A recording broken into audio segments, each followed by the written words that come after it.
When you open an OpenSciEd unit folder, it's easy to feel a little overwhelmed. There are a lot of documents and they all sound important.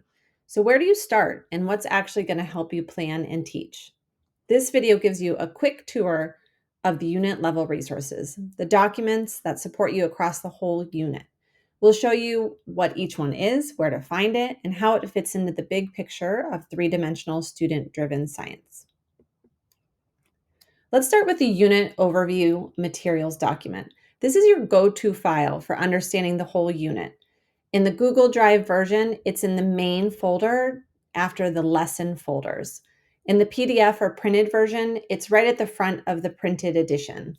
Everything we cover in the next few slides comes from this single long document. Inside the unit overview materials, the first thing you'll find is a one-page unit overview. It describes the anchoring phenomena or problem and lists the NGSS performance expectations students are working toward. It's a great starting point when previewing or introducing a unit. Next in that same document is the unit storyline. This maps out the lesson by lesson flow, shows what students will figure out in each lesson, and explains how the learning connects across the unit. This document is key for understanding the coherence of the unit from the student's perspective. It's definitely a great read if you're thinking about teaching this unit for the first time and you want to know how it builds. Just after the storyline is a long section called Teacher Background Knowledge. This section offers valuable context for planning.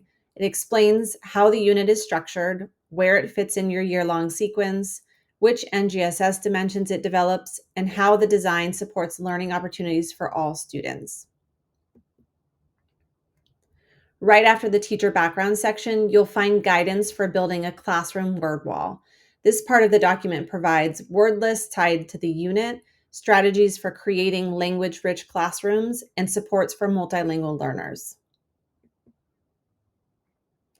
The assessment system overview lays out the types of assessments embedded throughout the unit.